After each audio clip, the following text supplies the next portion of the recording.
하나님 말씀 보도록 하겠습니다. 하나님 말씀은 요한계시록 14장 말씀이 되겠습니다. 요한계시록 14장, 우리 신약 성경 412쪽 가량인데요.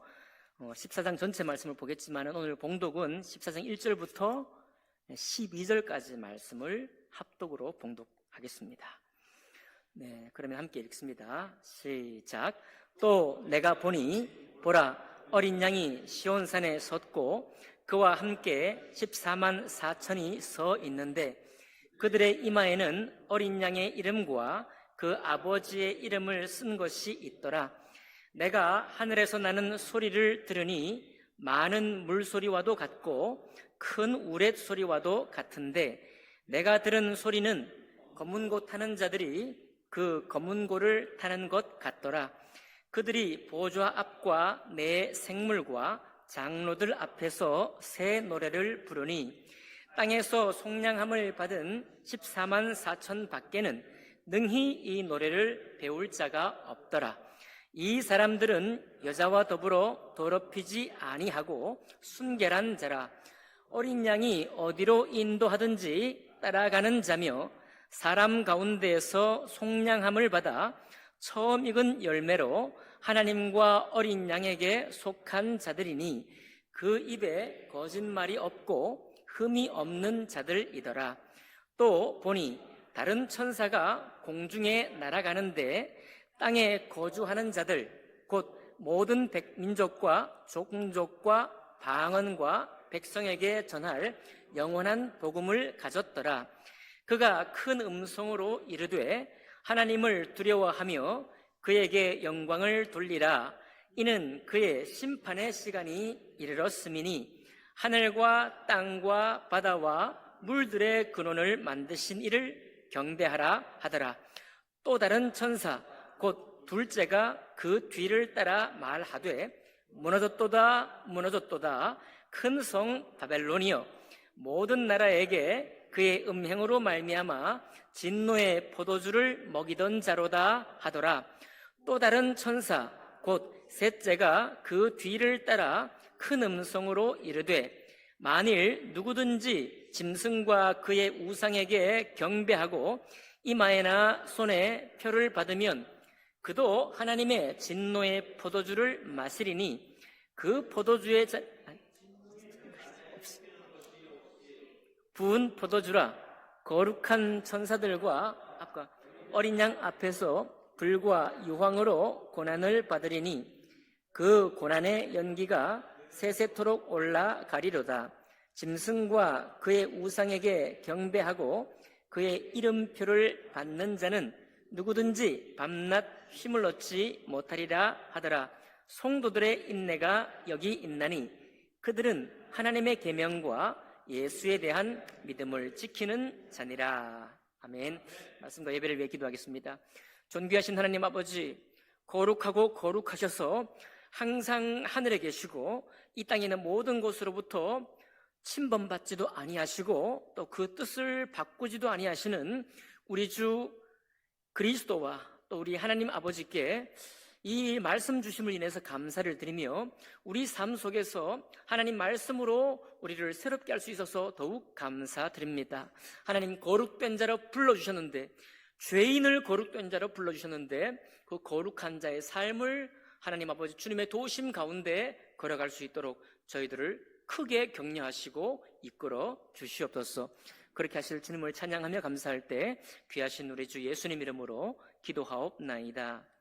아멘. 예, 오늘 읽은 말씀 그리고 14장 말씀 전체를 본문으로 해서 마지막 추수의 때라는 제목으로 하나님 말씀 나누겠습니다. 예전에 교회 수련회 하면 빠지지 않는 게 있었는데 OX 퀴즈 이런 거 있습니다. 기억나신지 모르겠습니다.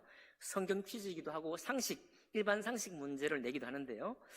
전교인이 다 참여하면서 어떤 질문에 맞다고 생각하면 왼쪽, 어떤 경우는 금을 그어놓고 맞다고 생각하면 왼쪽, 틀리다고 생각하면 오른쪽 이렇게 이제 갈라 세우는 거죠. 쉬운 문제는 분위기를 확 띄우고 아무 탈락자가 없으니까요. 우르르 다 맞는 정답을 고를 수 있으니까 다 분위기가 좋아집니다. 그러나 우승자를 가릴 수 없으니까 문제는 난이도는 점점 더 올라가겠죠. 어려운 문제를 내면은 그러면 그다음부터 우수수수 떨어지기 시작합니다. 사람이 많으면 많을수록 조금 더 어려운 문제를 내가지고 우수수 떨어지기 시작해요. 조금 더 이제 문제를 내다 보면 내가 가진 상식에 확신이 없어요. 그래가지고 그때부터 주위를 돌아보기 시작합니다. 누구를 따라갈까? 이렇게 눈치도 보고 주위를, 아, 저 사람 믿을만하다. 믿을만한 사람을 따라서 그가 선택하는 곳으로 가게 되는 거죠. 해보셨습니까? 이렇게 하다 보면 줄 잘 섰냐, 줄 못 섰냐, 이게 이제 판가름 되죠. 아, 저분을 따라 움직이면 될 줄 알았더니 우수수 떨어진 속에 서버린 거죠. 탈락조에 서면 탈락하게 되고, 또 정답을 맞힌 사람 그룹 쪽에 서면 그 다음 질문에 응답할 수 있는 기회가 생기는 거죠. 다 떨어지고 나면 마지막 질문에 답을 맞추는 조나 또 그런 사람이 우승자가 되는 것입니다. 야, 이거 참, 우리 이제 전국 친교회 끝나고 올 여름이나 내년 여름에 우리 전교인 수련회 한번 합시다. 우리 너무 안 한 지 오래됐잖아요. 15년이 훨씬 넘었습니다. 20년 넘어가는 것 같아요. 전교인 수련회 하면 이런 또 프로그램이 우리를 기다리고 있을 것이다 생각이 듭니다. 흑백 논리라는 건 우리 많은 사람들에게 원치 않는 것으로 우리가 이제 생각을 합니다만은 오늘 말씀은 하나님의 마지막 때가 닥치는 말씀이에요. 하나님 마지막 때에는 하나님 앞에 그 사람이 하나님의 뜻 안에 살았느냐 살지 않았느냐가 굉장히 중요해지는 순간입니다. 이것은 정확히 구별된다라고 주님은 말씀해 주고 있고요. 그 구별될 때에는 우리가 할 수 있는 일은 아무것도 없어요. 하나님의 구별 가운데 우리가 뭘 할 수 있는 게 없습니다. 변명할 수도 없고 다시 돌이켜서 잠깐만요 주님, 제가 다시 내려갔다 올게요 하고 말할 수도 없습니다. 왜냐하면 여러분, 아브라함과 그 부자와 그 나사로의 그 이야기를 기억하고 있죠. 천국과 지옥이 한 큰 구렁텅이에 같이 서로 마주보고 있는데 부자는 지옥에 가고 자기를 건지고 싶었지만 그것이 불가능하다는 걸 알고 요청하는 게 뭐예요? 잠깐만 땅에 내려가서 내 자녀들에게, 내 식구들에게 바르게 살라고 말해주고 오면 안 되겠냐, 뭐 이런 류의 부탁을 하잖아요. 들어주셨을까요? 안 들어주셨을까요? 네, 못 들어주십니다.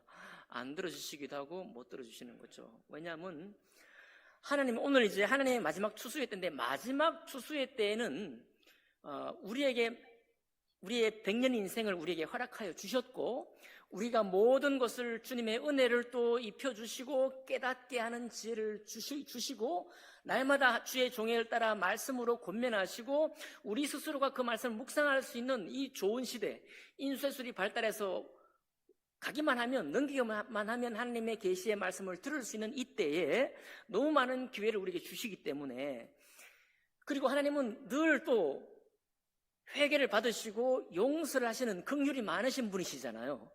우리가 이 땅에 사는 동안에 수많은 긍휼을 우리에게 베푸시고 70번씩 7번이라도 용서를 하신 말씀 속에 깃들어 있는 바, 하나님은 영원토록 용서하시는 분이에요.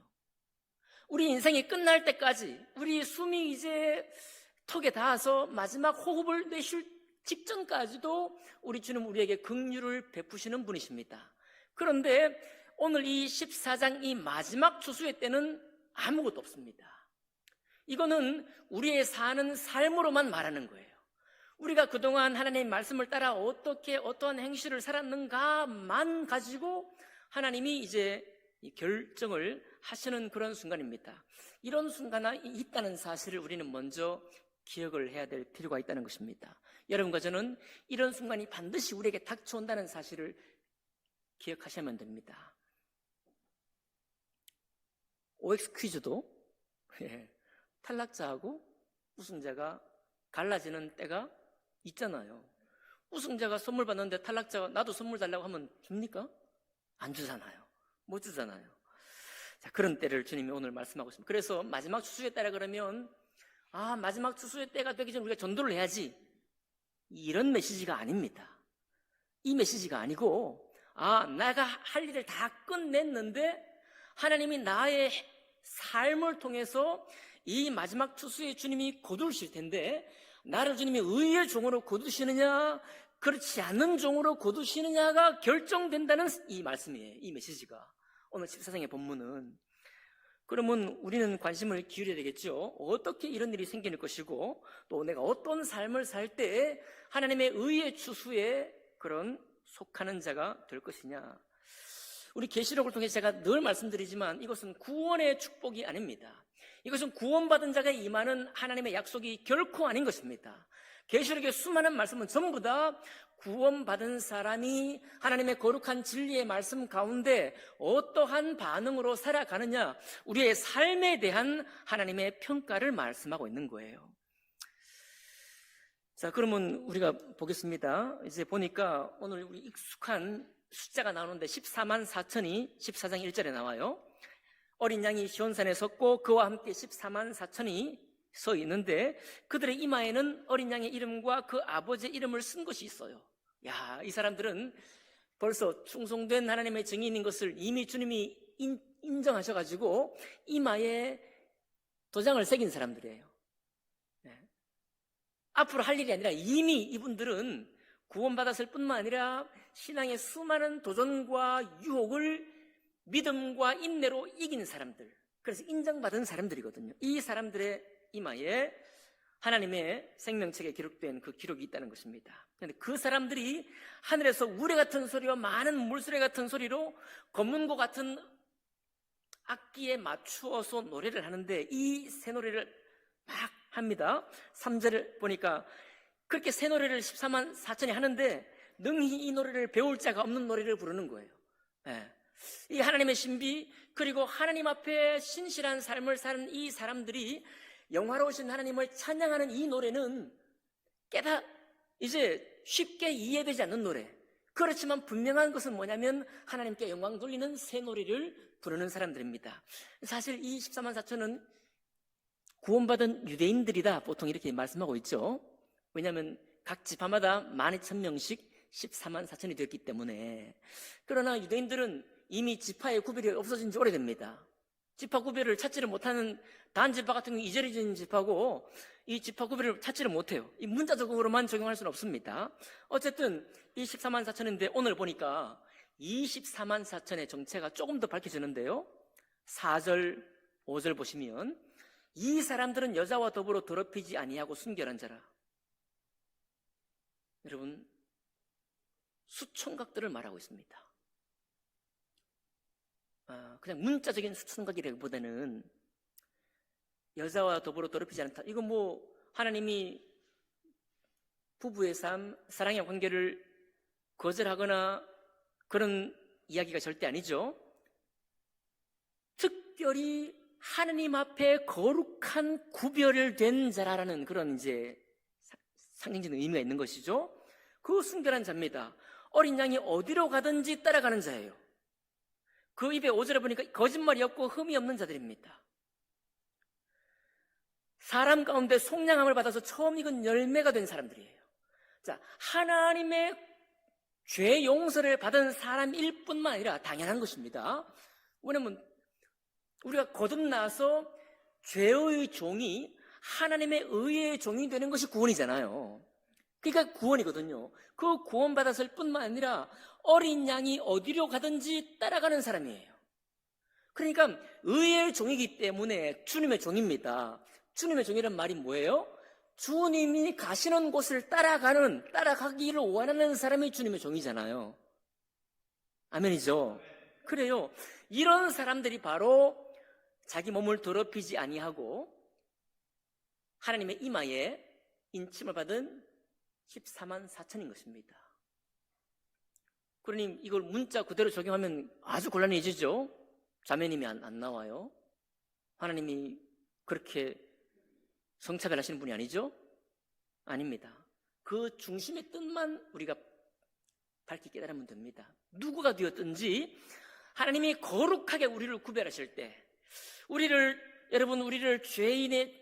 죄악 가운데서 우리를 구별하실 때도 우리가 거룩하게 될 때 그 마음에 감동이 있잖아요. 우리가 정말 하나님의 성령의 감동을 입었을 때 얼마나 우리가 죄를 때로는 미워하고 사소한 죄, 세상에 살 때는 죄로 여기지도 않았던 죄도 우리가 민감하게 반응하는 사람이 되잖아요.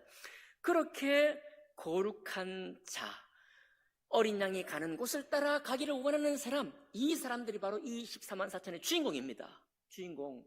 그러면 사람들이 어떻게 해석하든지 간에 이것이 유대인 그리스도인이고 교회는 이미 휴고됐기 때문에 우리는 아니다. 앞뒤가 맞는 얘기죠. 주님의 거룩함은 어제나 오늘이나 동일하신 분입니다. 하나님의 거룩한 말씀도 어제나 오늘이나 동일하신 분이에요. 맞나요? 그러니 교회 성도된 우리에게도 똑같은 하나님의 기준을 가지고 우리에게 이렇게 말씀하고 있는 것과 같습니다. 거짓말이 없고 흠이 없는 자들이에요. 이 거짓말이 왜 갑자기 거짓말이 나올까요? 이제 거짓말하면 안 좋으니까 거짓말 나왔겠습니까? 아닙니다. 하나님의 계명의 말씀을 이 땅에 살아가다 보면 하나님 말씀을 신뢰하기 어려울 때가 너무 많아요. 말씀을 신뢰하기는 자체는 문제는 아닌데 우리가 신앙생활 하는 사람들의 모습을 통해 보고 우리 자신의 한계와 우리 자신의 모습을 볼 때 정말 과연 이렇게까지 하나님 말씀을 지키는 것이 필요하냐? 좀 적당하고 웬만히 이 정도 하면 되지 않느냐? 라고 하는 타협점을 우리가 만들게 돼요. 야, 이건 사람은 불가능해. 심지어는 신학자들도 그렇게 한다고 제가 종종 말씀드렸습니다. 산상수훈의 교훈은 우리가 할 수 있는 게 아니야. 하나님이 다시 오셔서 재림하신 예수님이 재림하셔서 우리를 새롭게 하실 때 그때라야 가능한 거지 이 땅에 사는 사람들은 못해 라고 해석하는 신학자까지 있으니까 말이죠. 그러나 오늘 계시록과 산상수훈을 가르친 예수님의 말씀을 딱 두 개를 잠깐만 비교해 봐도 그런 해석이 설 자리가 없다는 것을 알 수 있습니다. 비록 우리는 쉽지 않을지라도 우리의 신앙생활은 어렵다, 힘들다, 어떻게 내가 이것을 순종할 수 있을까? 라고 하는 고백이 종종 자주 나온다고 할지언정 거룩한 하나님을 우리가 끌어내릴 수 있습니까, 여러분? 하나님의 진리의 말씀을 우리가 끌어내릴 수 있겠습니까? 우리가 어렵다고 고백할 수 있을지언정 하나님 앞에 나 못해요 하고 나 이거 안 할래요 라고 때를 쓸 수는 있을지언정 주님 말씀을 이 땅의 중간에 끌어내릴 수 있겠냐 이 말입니다. 그럴 수 없는 것입니다. 우리는 여기서 놀라야 하는 거예요. 우리가 때로 아프고 힘들지만 내가 하나님 말씀을 적절히 내가 조금 변개시켜서 내가 적용할 수 있는 말씀으로 비틀어 놓는 것, 그게 바로 거짓말이에요, 여러분. 하나님 보실 때 그게 거짓말입니다. 다른 게 거짓말 아니에요. 이 사람들이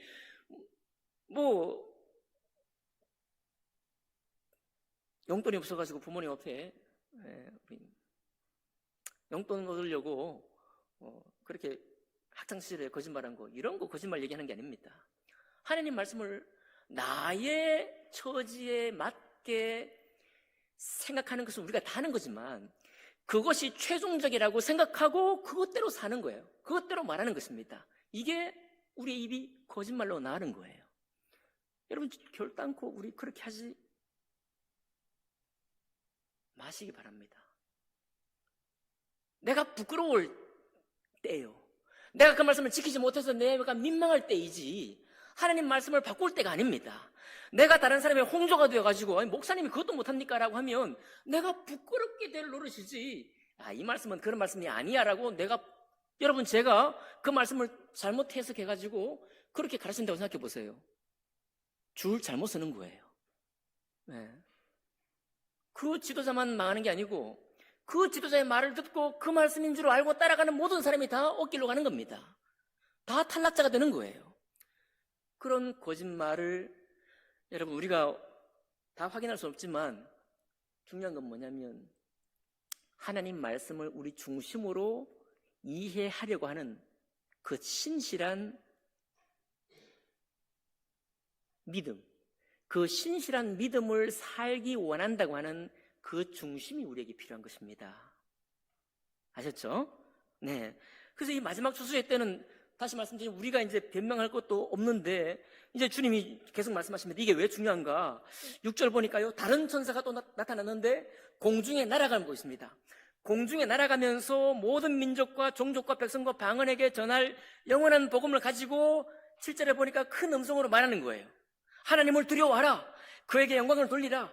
이는 그의 심판의 시간이 이르렀기 때문에 하늘과 땅과 바다와 물들의 근원을 만드신 이를 경배하라. 이렇게 말합니다. 여러분 보세요. 천사가 하늘을 날아다니면서 땅 위에 말하는 겁니다. 왜 천사가 하늘을 날아다닐까요? 왜 공중으로 날아다닐까요? 여러분, 우리 이 땅은 우리 인류의 문화로 많은 개선되기도 하고 이전의 삶이 추측하지도 못하는 그런 과학기술 문명으로 우리가 살아갑니다. 그러면 우리가 직장에 들어가야 되고 바로 만약에 우리의 자녀들 중에 우리가 과학기술 문명에 기여하는 직장을 가지고 있다고 하면 그 과학기술 문명을 자기 것으로 만들기 위해서 얼마나 많이 배워야 됩니까? 얼마나 많이 거기서 생각을 해야 돼요. 그리고 우리 모든 사람이 이 땅의 모든 삶에 영향을 받기 있기 때문에 우리는 때로는 휘청거리기도 하고, 야, 이것이 옳은가 저것이 옳은가, 항상 우리가 예민하지 못하기 때문에 지적으로 우리의 지성이, 우리의 영이 예민하지 못하기 때문에 흔들리기도 합니다. 그러나 하나님의 사자인 천사는 흔들리지 않는 것입니다. 왜 그렇습니까? 땅 위에 와서 말하지 않는 거예요. 공중을 날아다니면서 말하는 것입니다. 영향받지 않는 거예요. 이 땅에 우리의 목소리에 영향받지 않습니다. 오직 이 천사는 하나님이 주신 말씀만 가지고 선포하는 거예요. 그 말씀이 뭐라고 하십니까? 이것은 영원한 복음이다 이거예요. 영원히 예전부터 미래까지 주님께서 마지막 추수를 할 때까지 변치 않고 선포되어야 할 하나님의 복음이다 라고 선포하는 거예요. 그러면서 또 뭐라고 합니까? 하늘과 땅과 바다와 물들의 근원을 만드시니다. 여러분, 우리가 애를 만들고 좋습니다. 어마어마한 건축물을 만들죠. 이번에 중국에 대한 얘기를 보니까 전 세계 고속철도가 5만 5천 킬로미터인데 중국에만 4만 5천 킬로가 고속철도래요. 제가 깜짝 놀랐습니다. 어마어마해요. 아무튼 사람이 할 수 있는 일이 정말 대단합니다. 사람이 할 수 있는 일이 너무너무 대단해요.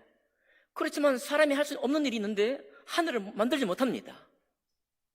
너무 쉬운 얘기죠? 하늘을 사람이 못 만들어요. 땅 위에 살 수는 있어도 지진에 반응해서 내진 설계는 할 수 있을지라도 땅 자체를 우리가 만들지 못합니다. 바다 위에 빨리 갈 수 있는 쾌속선을 설계하고 만들 수는 있어도 바다를 만들지 못해요. 물들의 근원, 강물을 따라서 마시고 먹고 할 수는 있지만 물의 근원, 샘물의 근원을 만들지 못합니다.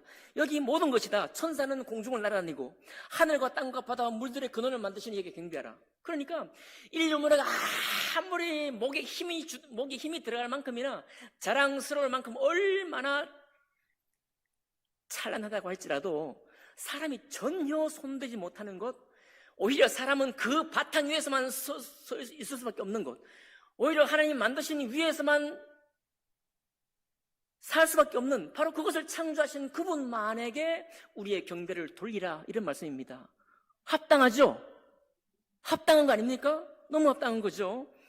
8절에 가니까요, 또 다른 천사 옵니다. 둘째가 또 따라 말하는데 공중을 또 날아다니겠죠.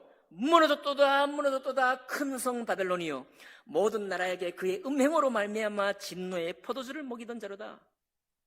똑같은 얘기예요. 거짓말하고 이 음행은 똑같은 것입니다. 구약 성경의 음행과 거짓말과 속이는 자들을 이렇게 나오죠. 다 똑같은 이야기예요. 음행이 무엇입니까? 세상과 짝하는 것입니다. 우리는 세상 속에서 유익을 끼치고 세상에 기여하는 사람이 되어야 합니다. 그러기 위해서 세상을 배워야 해요. 세상을 알아야 합니다. 더 좋은, 더 유익한 사람이 되기를 원합니다. 그러나 세상의 가치 기준이 하나님 말씀을 거스르게 될 때, 그때에 그것을 알고도 여전히 세상의 신념과 사상과 가치를 하나님 말씀보다 더 위에 놓게 되면 그게 바로 음행이에요. 세상 권세와 세상 권력을 두려워하면서 하나님 말씀에 대한 두려움을 상실할 때 그게 곧 음행입니다. 그 음행은 술 취한 자와 똑같아요. 취하게 만듭니다. 하나님 말씀을 순전히 받아서 똑바로 걸어야 되는데 하나님 말씀을 변개하거나 잘못하게 만들어가지고 우리를 비틀거리게 만드는 거예요. 포도주에 취한 것처럼, 독주에 취한 것처럼 비틀거리며 걷게 만드는 것입니다. 이게 바로 음행이에요. 다시 끝이 아닙니다. 9절 보니까 또 다른 전사 셋째가 또 그 뒤를 따라와요. 큰 음성을 이르되 만일 누구든지 짐승과 그의 우상에게 경배하고 이마에나 손에 표를 받으면 13장에 나와 있었죠. 그도 하나님의 진노의 포도주를 마시리니. 보십시오. 하나님의 생명체가 어린 양에게부터 표를 받지 않는 사람들, 14만 4천이 아닌 사람들, 짐승과 우상의 표를 오른손에나 이마에 받은 사람들은 하나님의 진노의 포도주를 마시게 되는데요, 하나님이 얼마나 혹독하게 말씀하시느냐. 그 10절 보세요. 그 진노의 잔에 섞인 것이 없이 부은 포도주예요. 마지막 날 주님이 진노를 쏟아부을 때는 포도주의 농도가 진합니다. 물을 타지 않은 거예요. 물에 물 탄 듯 술에 술 탄 듯 긍휼을 타고 용서를 타는 게 아닙니다. 아무것도 타지 않는 순전히 순도 높은 그 원액, 포도주 원액 같은 그 진노를 쏟아부으시겠다는 거예요. 돌이킬 수 있을까요? 예. 여러분, 이것을 여러분과 저의 마음을 두렵게 만들기 위해서 드리는 말씀이 아닙니다. 왜냐하면 이것은 우리의 삶이 다 끝났을 때, 그리고 하나님의 마지막 추수 때 결국은 그 결정을 기다리고 있는 우리에게 주시는 말씀이고, 하다못해 게임조차도 마지막 우승자를 가려서 우승을 주건만 우리도 하나님의 이 말씀을 당연한 것으로 받으시면 되는 겁니다. 아시겠죠? 받으시면 되는 거예요. 밤낮 쉼을 얻지 못한다고 그랬습니다. 이 사람들은 밤낮 쉼을 얻지 못한다 그랬어요. 그런데 12절 3절에 가면은 우리를 주님이 권면하십니다. 성도들의 인내가 여기 있나니 그들은 하나님의 계명과 예수에 대한 믿음을 지키는 자니라. 자, 주총과 같은 14만 4천, 하나님과 어린 양과 함께 있는 이 14만 4천의 믿음의 성격이 어떤 것이냐? 성도들의 인내가 있는데 하나님의 계명과 예수에 대한 믿음을 지키는 사람이에요. 자, 계시록이 나중에 먼 미래인 줄 알았더니 기준이 똑같잖아요. 그죠? 구약의 사울에게 요청하는 말씀이나 다윗에게 요청하는 말씀이나 신약의 사도 바울에게 요청하는 말씀이나 아니면 바나바에게 요청하는 말씀이나 오늘 여러분과 제가 살고 있는 이 시대를 향한 말씀이나 장차 맨 나중에 마지막 심판의 때에 될 이 말씀이나 기준이 변함없이 똑같습니다. 하나님의 계명과 예수에 대한 믿음을 지키는 사람, 아멘 합시다. 여러분 주눅 들지 마십시오. 아멘 합시다. 그냥 하는 거예요. 하나님의 계명과 예수에 대한 믿음은 영원토록 하나님의 창세 때부터 이 세상이 끝나는 날까지 똑같은 동일한 기준이구나. 그렇죠? 그러면서 13절에 말씀을 나누고 마치겠습니다. 나머지 말씀은 다 똑같은 말씀이니까요. 13절, 또 내가 들으니 하늘에서 음성이 나서 이르되 기록하라. 지금 이후로 주 안에서 죽는 자들은 복이 있도다. 지금 이후로 그러는데 요한이 지금 환상의 계시의 말씀을 받고 있잖아요. 그럼 이 지금 이후가 마지막 대환란 때 그때 이후일까요? 저는 이렇게 보고 싶어요. 요한이 계시를 받는 이후라고 보고 싶습니다. 요한이 지금 계시를 받고 있는 지금 이 순간 이후, 지금 이 이후로 주 안에서 죽는 자들은 복이 있다. 이 살기 좋은 세상에서 왜 죽습니까? 성도들의 인내가 여기 있나니, 지난주에도 우리 말씀 나눴죠? 여기 있나니 그들은 하나님의 계명과 예수에 대한 믿음을 지키는 자들이다. 하나님의 계명과 예수에 대한 믿음을 지키다가 바벨론, 음녀, 교회를 공격하는 대적하는 무리, 그리고 너희들 왜 그렇게 힘들게 살아? 하면서 우리를 비틀거리게 하는 자, 그리고 우리 입술을 거짓말하게 만들고 음행하게 만드는 사람들, 그런 사람들을 우리 주변에 너무나 많이 있는데 그 사람들과 같이 살면서 살 수밖에 없죠.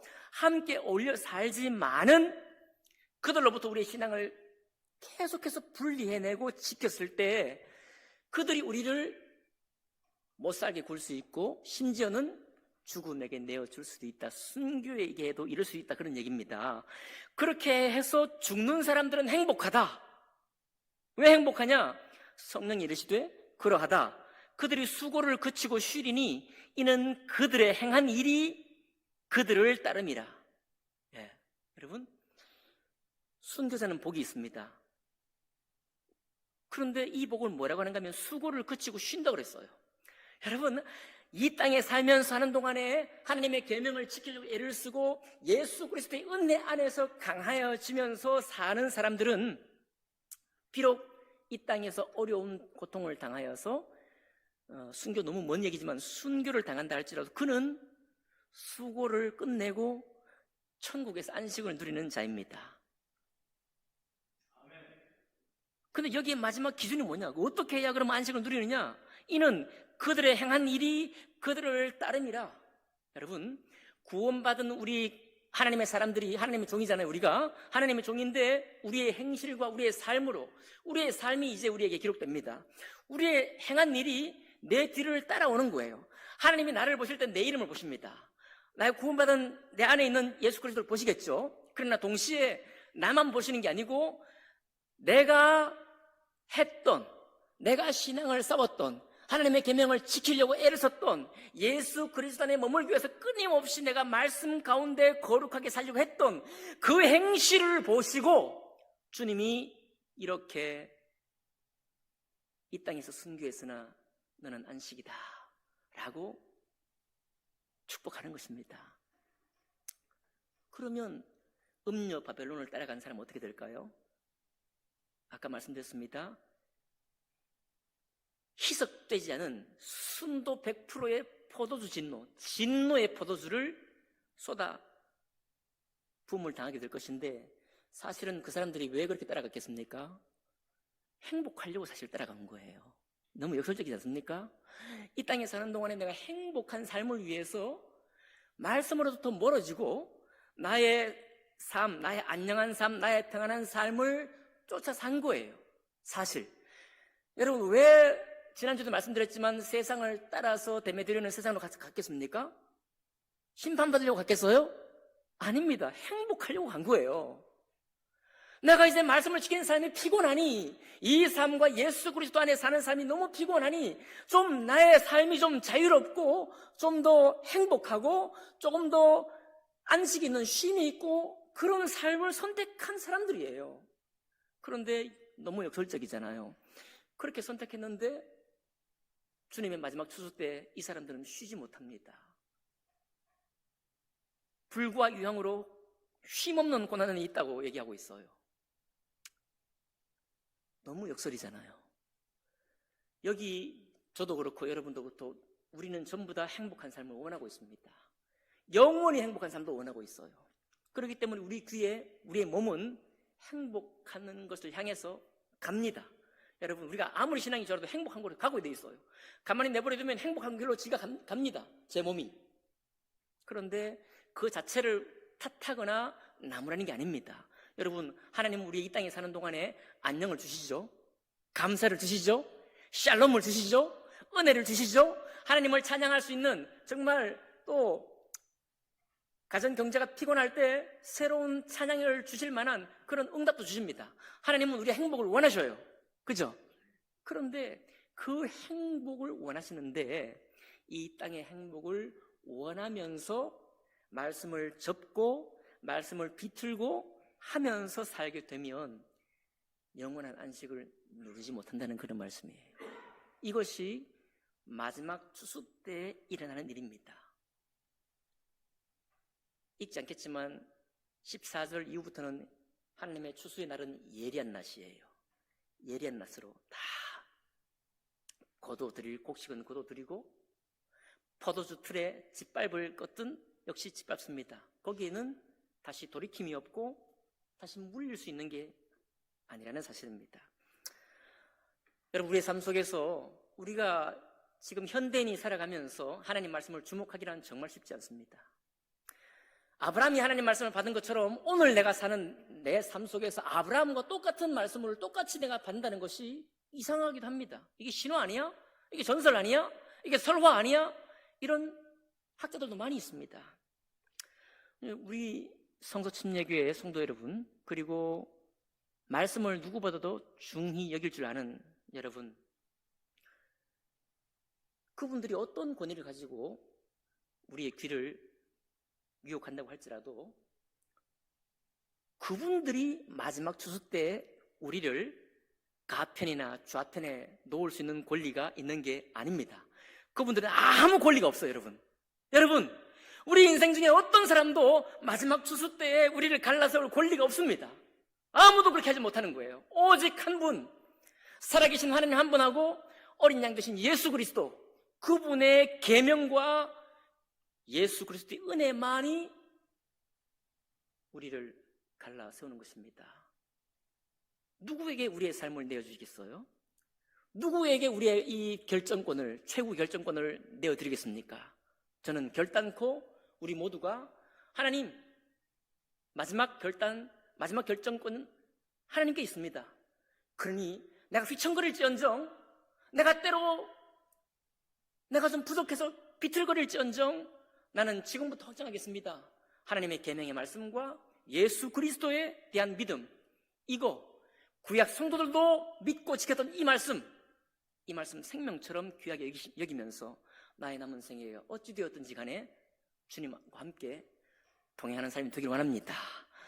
어린 양이 어디를 가든지 따라가기를 원합니다. 내가 비록 나자빠지고 마가처럼 말이죠, 첫 번째 바유과 성교행 갈 때 가다가 중간에 돌아가 버리고 저거 어디다 쓰나, 쓸데없다 라고 내 삶에 오점이 생길지언정, 내 부끄러운 이 과거가 생길지언정, 우리의 중심은 그래요, 주님 나 부족합니다. 나 이렇게 못났어요. 나 이렇게 약한 존재예요. 그렇지만 주님,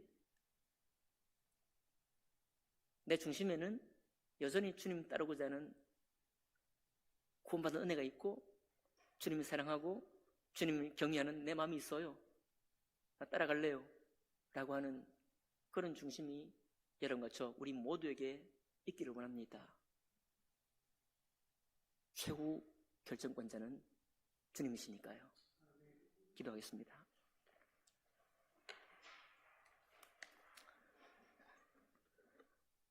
존귀하신 하나님 아버지, 말씀에 합당치 않은 우리가 이 말씀을 합당한 듯 여기며 당신께서 우리에게 부어주신 은혜를 따라 오히려 담대하게 하나님 말씀을 붙들기를 원합니다. 아버지 하나님, 마지막 추수 때 일어날 일들을 주님이 분명하게 우리에게 보여주셨사오니 우리를 너무 사랑하시기 때문에 우리에게 이 말씀까지도 보여주신 것을 믿습니다. 그러니 오 하나님, 구원의 주님, 내가 구원받을 때 주님을 나의 주로 영접했던 것처럼 나의 이 땅에 사는 삶을 통틀어서 그 주님을 따라가는 저희들 모두가 되기를 원하오니 오 주여 받아 주시옵소서. 감사드리며 귀하신 우리 주 예수님 이름으로 기도하옵나이다.